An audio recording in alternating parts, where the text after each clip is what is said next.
I decided just now to keep a campaign diary of things that are going on in our D&D game, just because I don't know, I think it'd be cool to have something to look back on and know like what happened to us in the session, some of the interesting things, and also just for me to like reflect on what I could do better for GMing.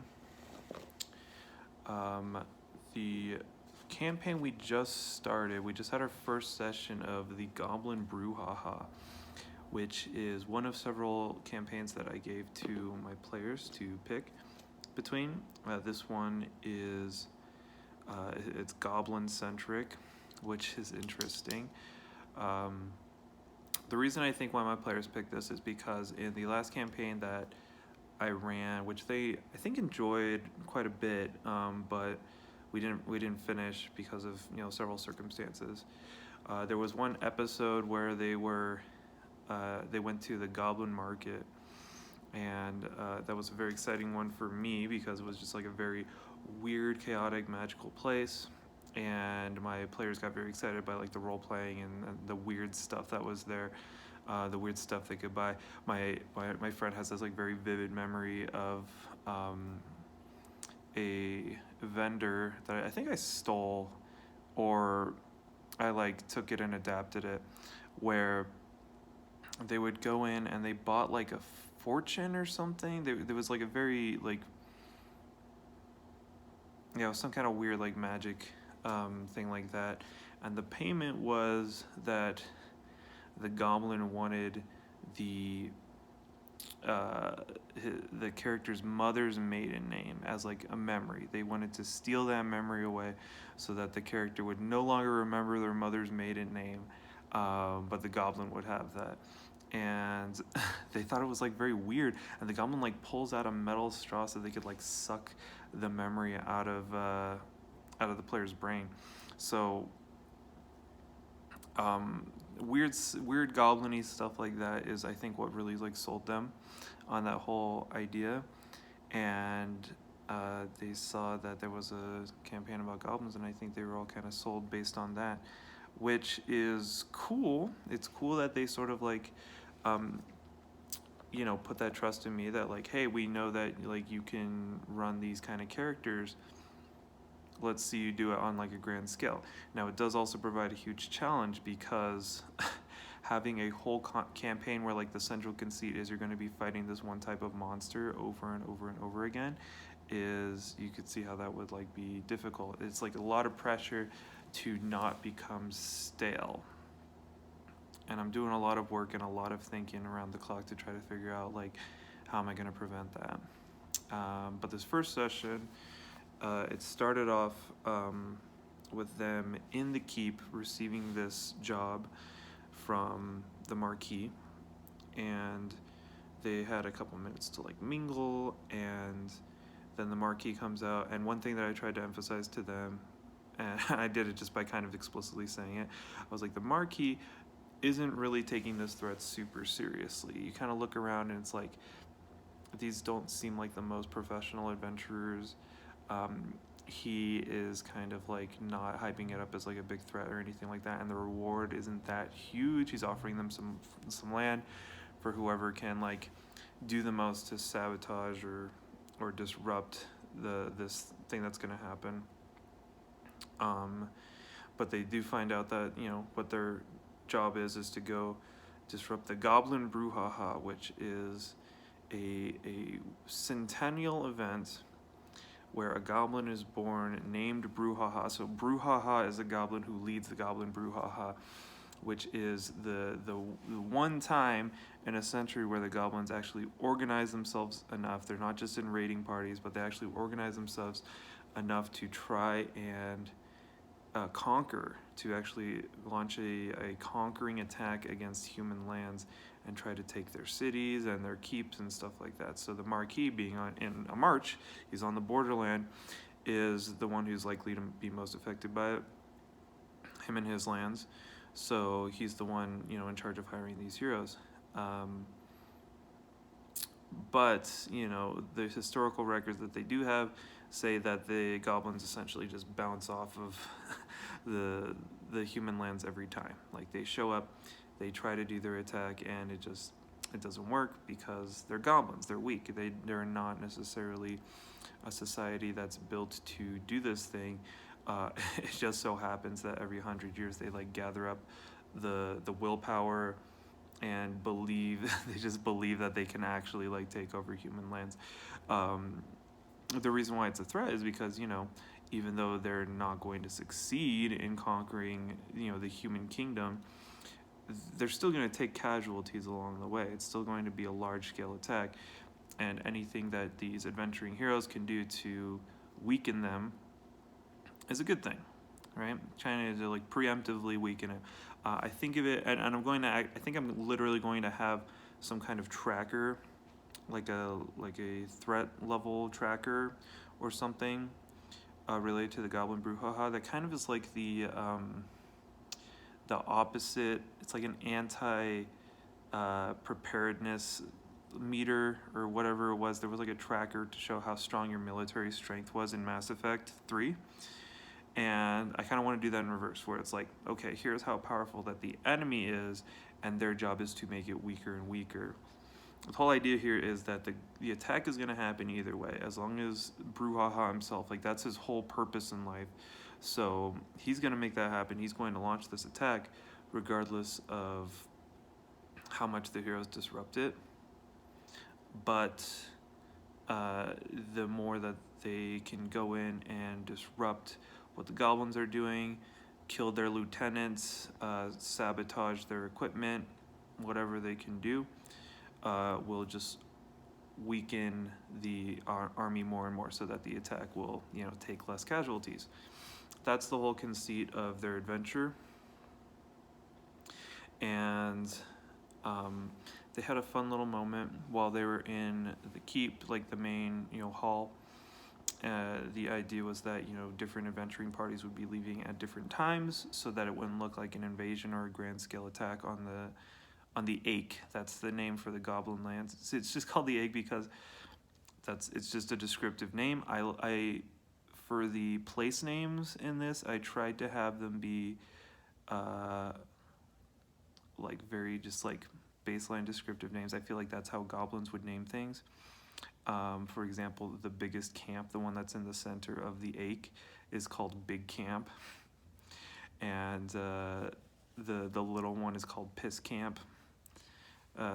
It's like, why not just call it Small Camp? Well, it's because the goblins want to make fun of the goblins who live in the small camp. And they're and the Ache itself is named like that because they're an ache in the side of the humans. Like they're not a huge real threat, but they are a pain, right? That's the whole idea there. So they're hanging out, but waiting for their turn to go, basically, and they see another adventuring party, and I could just kind of set them up as like, they kind of look like a more professional, stronger adventuring party. And they're having a chat amongst themselves, like the ranger's kind of like inspecting his arrows, and he's like, I think we're overqualified here. And they're just talking about how like this job is beneath them. And my players, rather than just like overhearing this and like moving on, they decide to make this like a bigger encounter. So they, our artificer, who is playing a rabbit folk character, he decides, I'm going to challenge this guy to an arm wrestle. And I guess the whole idea here, in his mind, he was thinking, I'm going to distract these guys so that the other players can like pickpocket them or whatever, which is kind of murder hobo behavior, but whatever. In this case, they weren't like doing anything too extreme. They were just like, hey, let's like screw over these guys. And he tries and he fails, but nobody actually goes for the pickpocket. They didn't really pick up on his plan. But then the dwarf fighter, who was talking crap the whole time, in turn gets challenged to a arm wrestle because he just wouldn't shut up. So the paladin, like takes off his armor, like his pauldron and stuff, and challenges our dwarf fighter to an arm wrestle, and the dwarf actually wins. And meanwhile, the rabbit folk is able to pull off a bit of a pickpocket scam there. So they made it like a cool little encounter. and some other stuff ensued.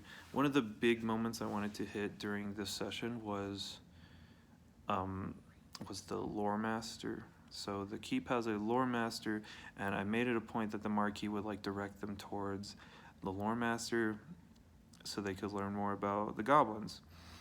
My players didn't like pick up on that right away, so they wanted to learn more about the goblins. That's one of the things they wanted to do while they were waiting around for their caravan to leave.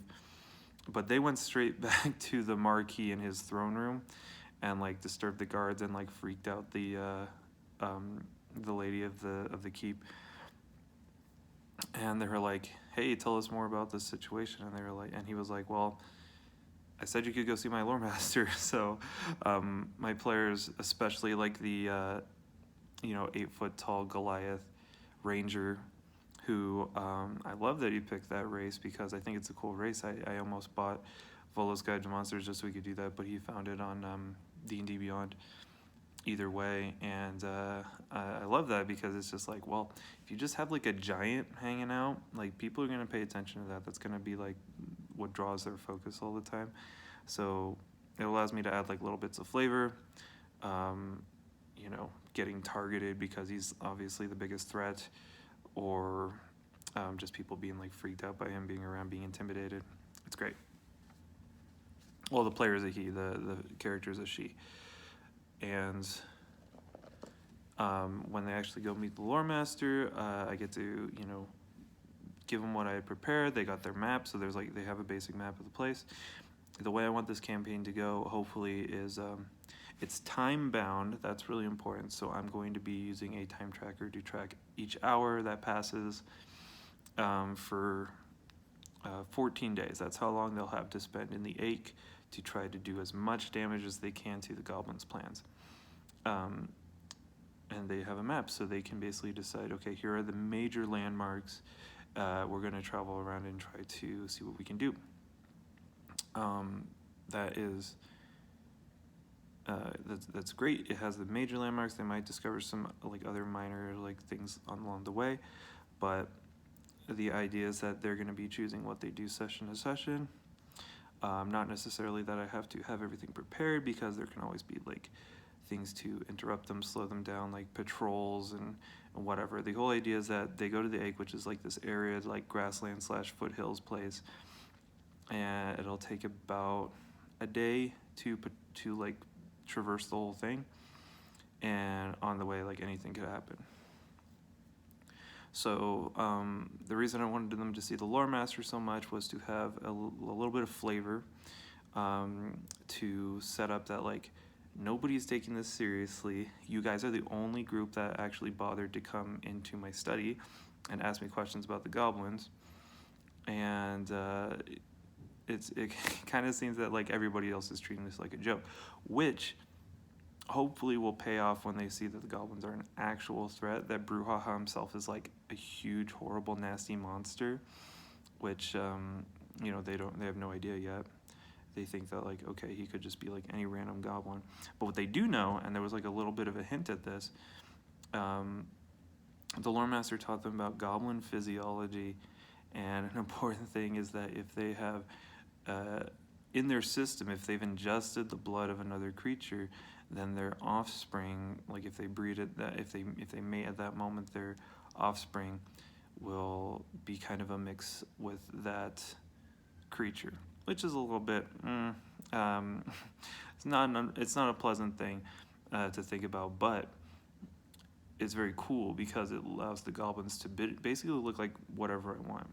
In my mind, and in my fantasy of a goblin, is that they are like the chaotic race, which is funny because in the monster manual they're called neutral. They're like labeled as neutral evil, and I think that evil is less of a part of their identity than is chaos. Like I think chaos is a big part of being a goblin.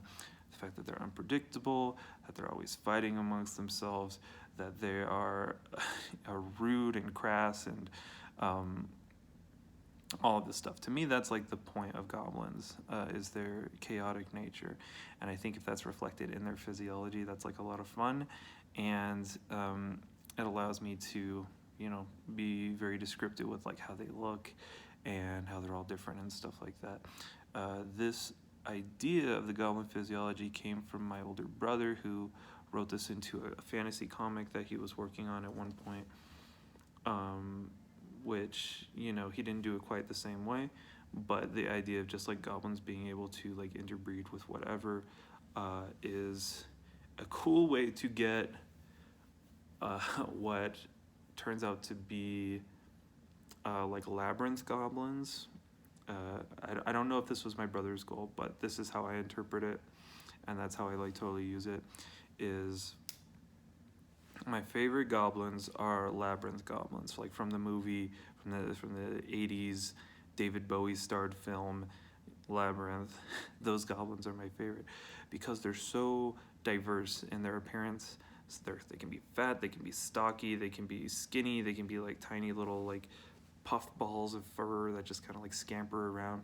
They can look like whatever, right? And I love this, so I definitely wanted to incorporate that into my goblin design.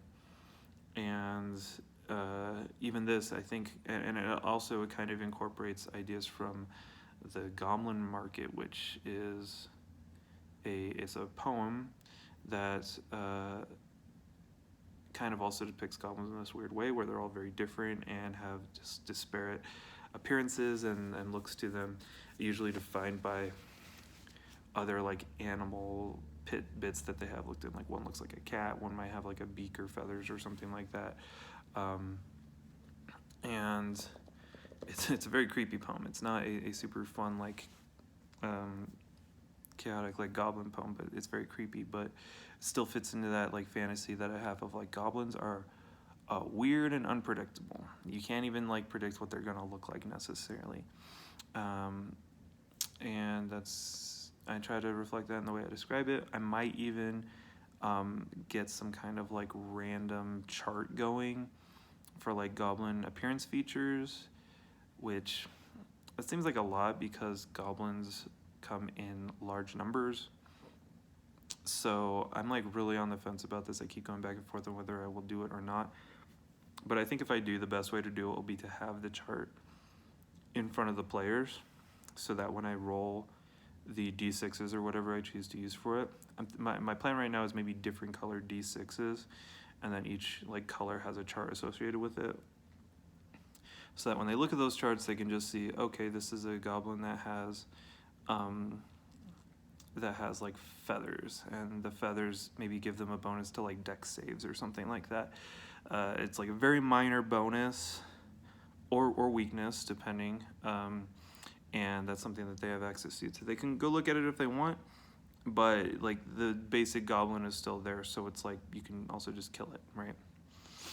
And then the other reason I wanted them to visit the lore master is because she was then going to give them essentially a Pokédex, and one of my players actually called it that, even though I didn't bring it up at all.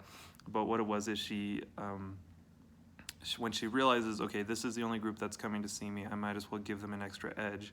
So she reaches back into her mouth and pulls out one of her molars, and it is like this like brown kind of like brass colored thing that has like these etchings on it, and it's a magic item. She's not magical, but she got this magic item from a wizard, and essentially records like her knowledge.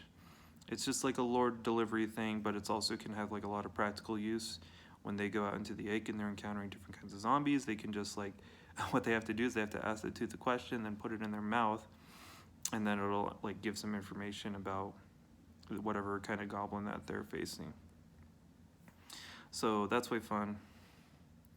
And it'll allow me a lot of chances to give descriptions of all these like weird different types of goblins. I've been working super hard to come up with like a lot of goblin variations. There are things that I consider to be goblinoids that aren't necessarily considered goblinoids in the base game, or I've just added and made up stuff, like Redcaps, for example, in base D&D is not a goblin, but I'm like, I'll make it a goblinoid, and that's based on like the Magic the Gathering. There's like 2 Redcap cards, and they're labeled as goblins. So I'm like, that's a cool kind of goblin. It's like a different thing, right? Or weird variations of a goblin, like a froglin, which is a frog goblin, and they have different abilities and stuff like that. So there are some variations where I just make a whole different stat block on it and make it like its own creature, because the variant is like either potent enough or there's enough of it that I'm like, this is basically its own creature, right? So those creatures, I want them to be identifiable so they can like put the tooth in their mouth, learn more about it before or while they fight it, right?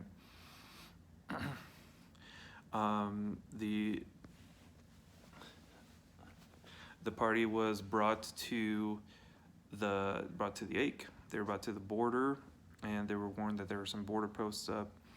And their first encounter with a goblin is, and this was something I just made up on the fly. I was like, there should be something like right here before they actually get to the border post, because just having this be like a boring, straightforward walk until they reach these border posts where they may or may not have some kind of encounter, it's like not super exciting. So I decided to throw something in, just a rustling in the reeds, and just like they look and they do perception checks and stuff like that, and they see just like a pair of goblin ears just sticking up, and like they're big and floppy and stuff like that, and they encounter Boblin the Goblin after shooting him with an arrow and nearly killing him, and he's sitting there delirious from blood loss as they try to interrogate him. It was actually a very funny scene.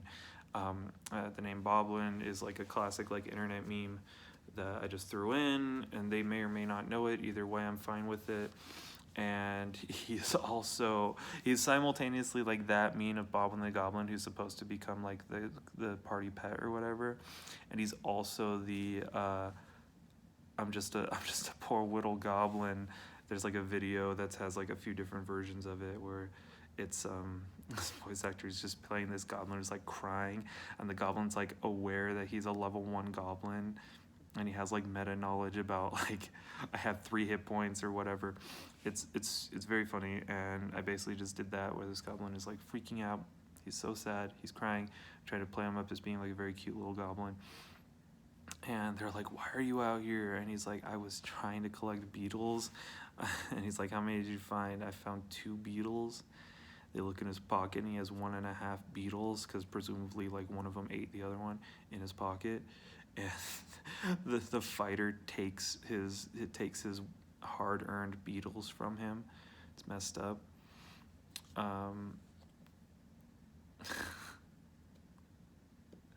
And they heal him back up. They heal up Boblin. The dancer actually does that. So actually one of the fun things that I'm doing in this game is I opened up for some weird races like from D&D Beyond, and like other like supplemental materials from the base game. So they're like official Wizards of the Coast stuff. But for classes, I had 2 classes. I had the pugilist and the dancer, and nobody bit on the pugilist this time because I just don't think anybody was like, really feeling that as what they wanted to do. But I do have a dancer in my party, which is exciting. And I'll talk about one thing about him later on when I'm describing the encounter. So he has an ability, so he's able to heal poor Boblin, but they still tie him up and they take him with them, so that he can just be their prisoner, and we'll see what goes on with that. A couple of the players insisted that my character would probably really want to kill Boblin, even though we don't want to kill Boblin, and that makes me a little nervous. I hope that they don't give into that bloodlust, because Boblin is a total non-threat, and I don't know, I might need to. They don't have an alignment. I typically do not start my characters with an alignment, but I've always kind of like thought in my mind that if they do something to like earn an alignment, that they will then get one on their character sheet, so that it can be descriptive instead of prescriptive with their behavior. Anyway, that's Boblin. They take him with them, and then they, of course, encounter the border post. I think they were not, like, they didn't describe to me that they were being particularly stealthy, but I still took that into account, measured against the perception roll. So then it became combat. They triggered the goblin snipers. So the goblin snipers I was using is a stat block from MCDM, their Flea Mortals book that they're kind of putting out in packets. And their like preview packet had all their goblins, so I'm kind of using that as my sort of baseline goblin. And the goblin sniper is a kind of a nasty archer build, archer stat block, and it was a very straightforward encounter, but it actually became pretty interesting. So they were 200 feet away from this border post, which held 4 goblin snipers, and they were, it was kind of like a rickety structure. It wasn't like a super well made tower or anything like that. It was just something where they could be in there, and they were hidden, and the abilities in the stat block interact with like being hidden. Like if they miss a shot, they don't become revealed. They can hide as like a bonus action and stuff like that. So that's something that I wanted to play with, because they're in this structure. They're kind of like constantly like popping up and down, and like literally hiding behind cover. And it became this challenge of like they need to approach this thing without just getting gunned down, and it's like 200 feet away. So a lot of them are like having to like really move it.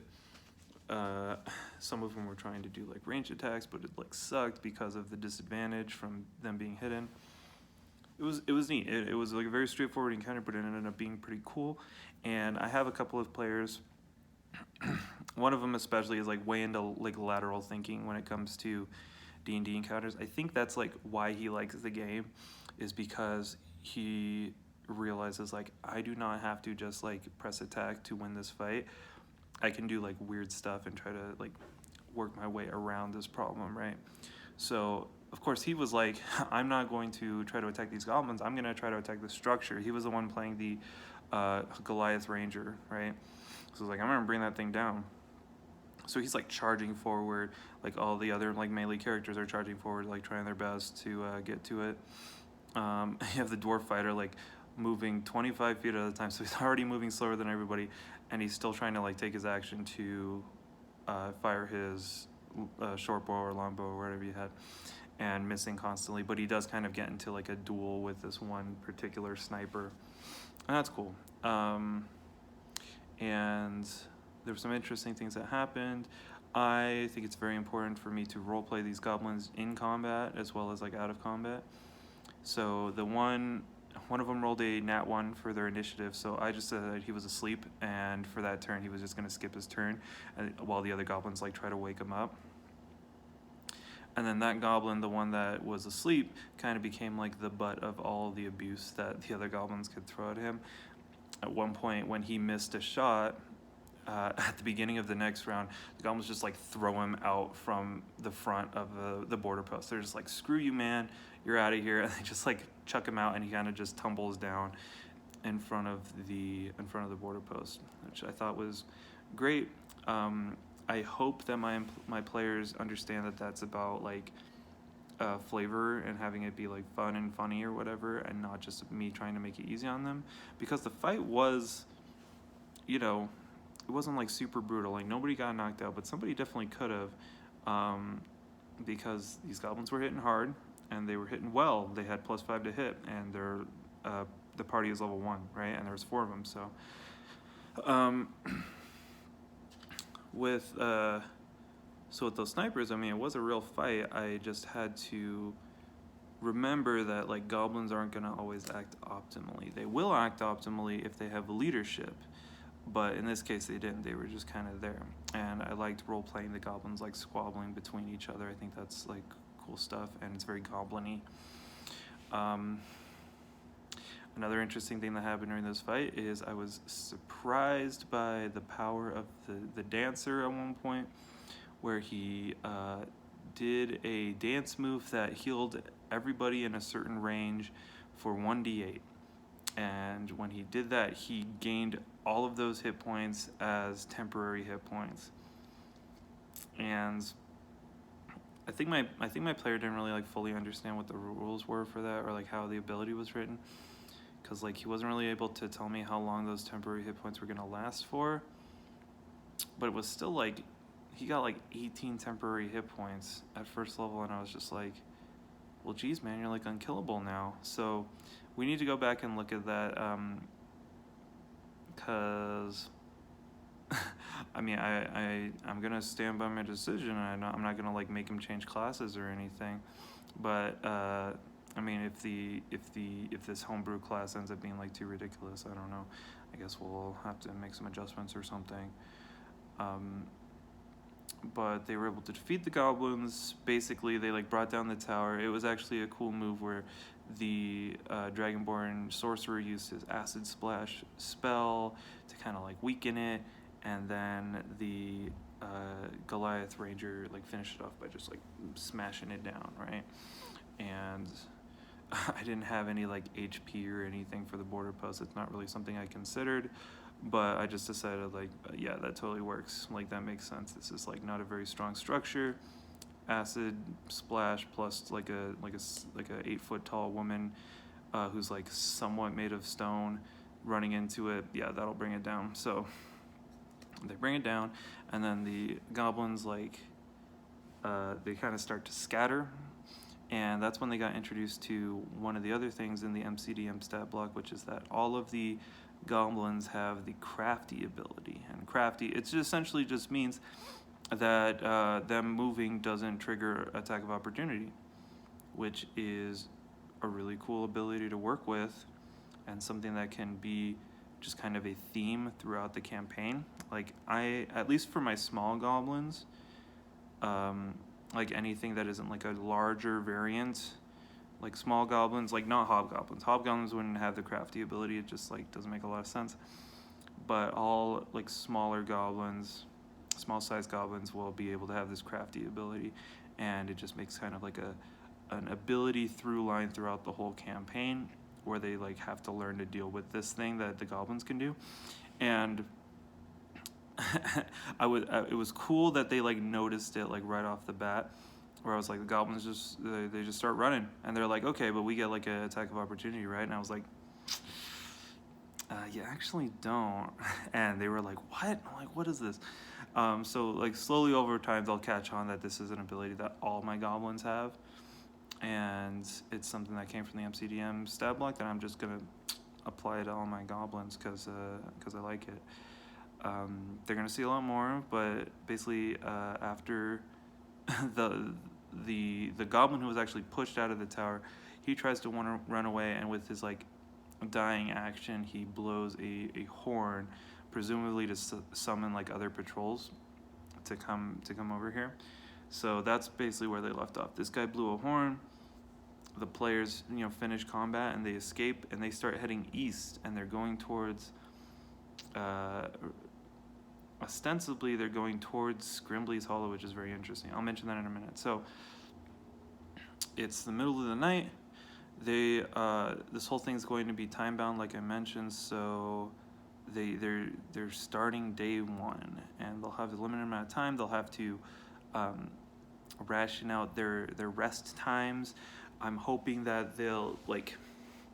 One of my failings in my last campaign was that it was too easy for them to rest. They would do like one job, then they would turn back to their headquarters and just be able to rest for the night. And in this case, I want it to be much more of a race against time, where it's like, okay, you can take rest, but that's eating up precious hours, and also like I'm hoping to throw like maybe 2 or 3 encounters at them per rest, rather than just like one job or one combat or whatever. So I think that like resource management of their hit dice and their rests will become a lot more important in this campaign, and I'm excited for that. And we'll see how they deal with that. After this first encounter, it's like, what are they going to do before another encounter? Since they're approaching Scrimbly's Hollow, I'm actually pretty excited for that. There are a lot of different areas they could go to, and each one kind of has like a goblin faction that's like represented by a specific like goblin variant. Scrimbly's Hollow has a forest. It's like a forested area. It's like one of the only parts of the whole ache that has trees. And going into that, they may fight Boggarts, and I'm super excited for Boggarts. Or at least in my mind, they sound really cool. Maybe the way they play out will be very cancerous, who knows? But Boggarts are like cursed goblins, whether they're like literally cursed or like just some kind of weird like pariah or something that's not really going to be explained. I want it to be ambiguous whether they're literally cursed or not, but they're called like cursed goblins, Boggarts. And Boggarts have an ability called Haunt, where for every hour that they stalk their target without that target detecting the Boggart, their target will lose 1 AC. So just every hour they spend going through these woods, if they don't find the Boggarts, they will just like slowly tick down their AC until, you know, when they finally do have a combat encounter, they'll be in big trouble, right? Having your AC lowered is just like a really spooky thing. I feel like that's going to terrify my players, and that'll be a lot of fun. Another ability the Boggarts have is if they're nearby you, basically if they're just standing near you, they make you have disadvantage on saving throws for strength, dex, con, and charisma. So they'll affect all of that, and it'll be a lot of fun. I'm way excited. And then as they actually get to Scrimbly's Hollow, they'll learn about Mama Scrimbly, who is like this goblin matron who has magical abilities. If they end up fighting her, it'll be like a very fun boss fight. And then they'll also find that there are some goblin magic users in and near Scrimbly's Hollow. And goblin magic users are fun because they can use one spell. They have like one spell slot. They have to like, I don't know, go to a fire and like do some chanting and dancing or whatever to prepare their one spell for the day. And then that's what they got. Which I think is funny, just because it's like goblins aren't going to have the wherewithal to, you know, sit and prepare multiple spells for the day. So I think that'll be fun. I have this like idea in my head that like maybe the occasional goblin can, you know, memorize a few more spells, and Mama Scrimbly will be one of those casters who can, you know, do more than that. Anyway, that's just looking forward into the future. But this first session, it was very simple. It was like a lot of exposition, which I thought was starting to drag a little bit, and I didn't love that. But we're kind of past that now, and now the whole goal is just like fun combat, creative encounters, and wacky goblin stuff. I'm definitely gonna try to have some like non-combat encounters that are very fun and show off like that same kind of goblin flavor that my friends wanted initially, I think, when they chose this campaign. So yeah.